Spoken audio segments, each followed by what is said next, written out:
In Silent Isles, they're in the middle of a demon invasion attack. The two main guys are trying to escape and fight this thing, and they start off fighting each other, but end up bonding over and sharing their experiences until one of them ends up dead. I love the special effects in this, and they were so old school and worked great for this film. I really felt like it was a very practical set was used, and I love that vibe for this kind of short.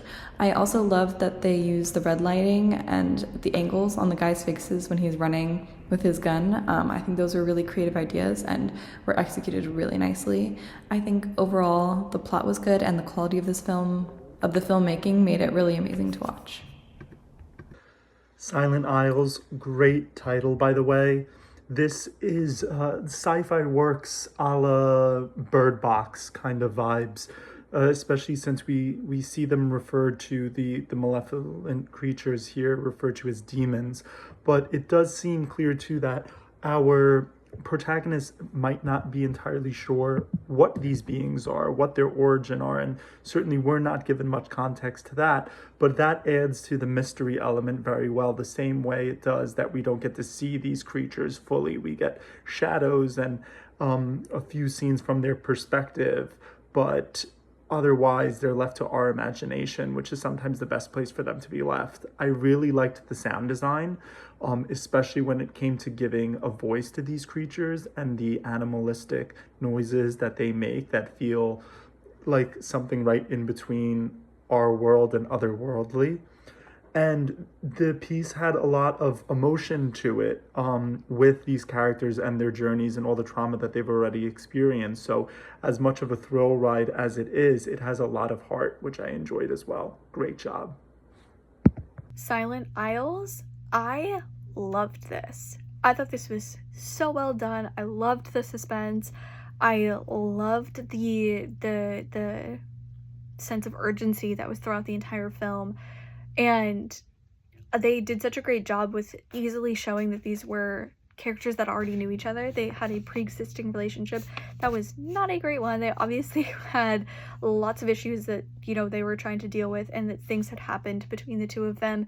And I like that in these kind of post-apocalyptic, world-ending, life-ending moments, even if you're pissed off to all hell at somebody, how quickly you can get over that when it comes down to your own survival.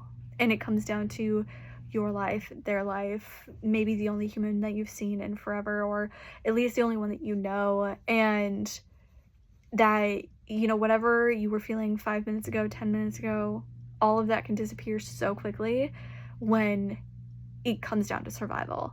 And I think that they did such a great job of showing that. And even when they kind of had the talk and the conversation, he's like, oh, so that's why you left.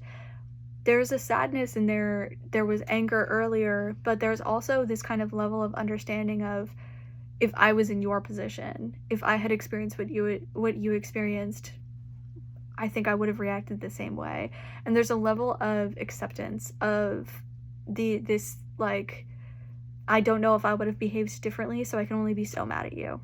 It sucks what happened. It was terrible, and, you know, obviously you can wish that it happened differently, but I like that there's this level of, I don't know how much anger I can really cling to once you've heard the whole story. And I really like that. I think it's great. I think it shows a level of humanity, and it shows a level of understanding that I hope still exists in these kinds of moments. And then, like, with the you know, creature, demon creature, whatever it was, getting in and, like, trying to work together to, like, still survive for both of them, and then, you know, the sacrifices they were willing to make, and just all of that working together and everything else. I thought it was really well done. And I liked that they played up that they didn't have a great relationship in the beginning, and then they were able to kind of reconcile a little bit.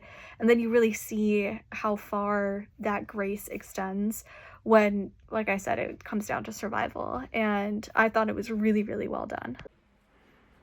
This film is called Silent Isles. This was frightening yet fabulous. The camera work was amazing. I loved the handheld work in the purple-pink light for the monster POV. It was dizzying and effective, as was the growling voice that went along with it. The direction was awesome. So much tension was built up, and the two main actors did an excellent job trying to trick the monster. The small store setting was perfect for the plot, and the eerie soundtrack also kept me on edge. Well done. Check it out.